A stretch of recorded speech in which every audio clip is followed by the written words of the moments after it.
Halo teman-teman, kami dari kelompok 5 etnis Pakpak akan menjelaskan tentang kepemimpinan di suku Pakpak. Sebelumnya, apa itu kepemimpinan?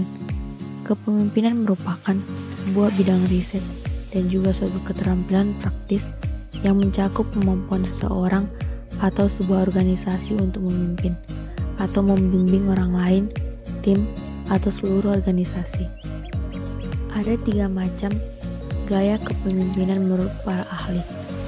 1. Gaya kepemimpinan otoriter. Gaya kepemimpinan otoriter adalah gaya kepemimpinan yang memusatkan segala keputusan dan kebijakan yang diambil dari dirinya sendiri secara penuh. Segala pembagian tugas dan tanggung jawab dipegang oleh si pemimpin yang otoriter tersebut, sedangkan para bawahan hanya melaksanakan tugas yang telah diberikan. 2. Gaya kepemimpinan demokratis. Gaya kepemimpinan demokratis adalah gaya kepemimpinan yang memberikan wewenang secara luas kepada para bawahan. Setiap ada permasalahan selalu mengikut sertakan bawahan sebagai suatu tim yang utuh. Dalam gaya kepemimpinan demokratis, pemimpin memberikan bahkan informasi tentang tugas serta tanggung jawab para bawahannya. 3. Gaya kepemimpinan bebas. Pemimpin jenis ini hanya terlibat dalam kuantitas yang kecil di mana para bawahannya secara aktif menentukan tujuan dan menyelesaikan masalah yang dihadapi. Assalamualaikum warahmatullahi wabarakatuh. Di sini saya akan menjelaskan tentang kepemimpinan suku pada etnik Pakpak. Pemimpin adalah seorang pribadi yang memiliki kecakapan dan kelebihan di satu bidang. Pada umumnya, seorang pemimpin mempunyai kemampuan untuk mempengaruhi orang lain untuk bersama-sama melakukan aktivitas tertentu dalam mencapai suatu tujuan. Setiap pemimpin memiliki gaya komunikasi verbal dan non-verbal untuk menarik simpati masyarakat terhadap pemimpin atau bupati agar tujuan pembangunan tersebut dapat tercapai dengan maksimal. Keberhasilan dapat dilihat dari perubahan yang terjadi masa kepemimpinannya, perubahan dalam infrastruktur, kesejahteraan masyarakat, dan peningkatan perekonomian di daerah Kabupaten Pakpak Barat. Kabupaten Pakpak Barat berdiri 12 tahun dan sangat jauh dari provinsi. Penduduknya juga lebih sedikit dari kabupaten lainnya. Kabupaten Pakpak Barat merupakan pemekaran dari Kabupaten Dairi. Sampai saat ini pendidikan di Kabupaten Pakpak Barat masih tertinggal sehingga pemimpin harus siap dan mampu meningkatkan pendidikan.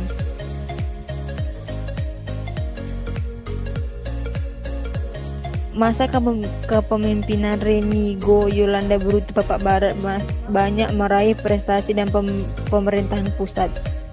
Bupati juga sering muncul di media, baik media cetak dan media elektronik. Bupati berada di Pakpak Barat setelah menjabat sebelumnya sebagai wakil bupati periode 2008 sampai 2010.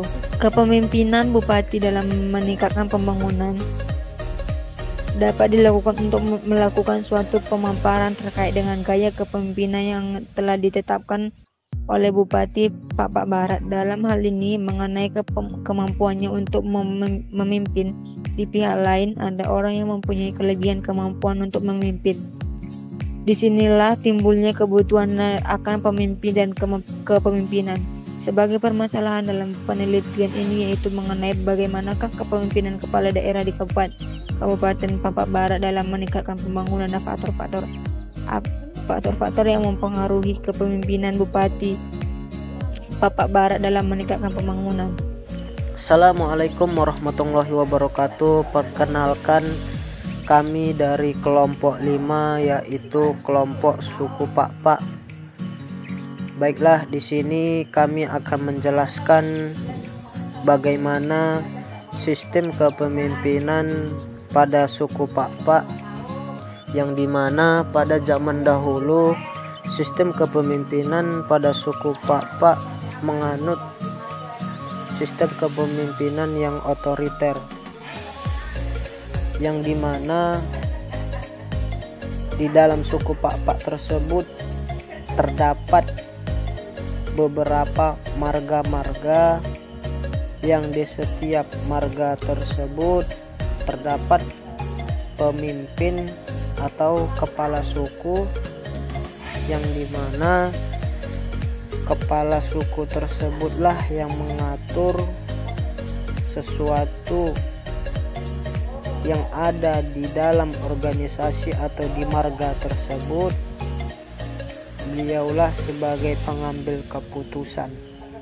Namun seiring berkembangnya zaman, sistem kepemimpinan di suku Pakpak ini sudah berubah menjadi sistem kepemimpinan yang demokrasi, yang dimana pemerintah sekarang menciptakan sistem kepemimpinan demokrasi tersebut guna mencapai ketentraman, kenyamanan, kesejahteraan, dan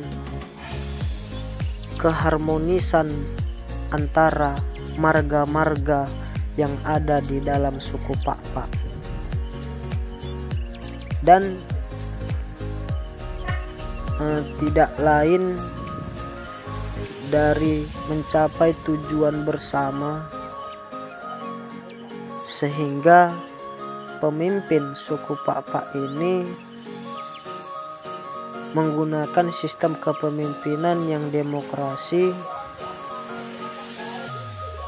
demi kelancaran sesuatu yang ada di dalam suku Pakpak atau di dalam sesuatu organisasi yang ada pada suku Pakpak. Mungkin itu saja yang dapat saya sampaikan, kurang dan lebihnya saya mohon maaf. Demikian hasil proyek dari kelompok kami. Kami ucapkan terima kasih.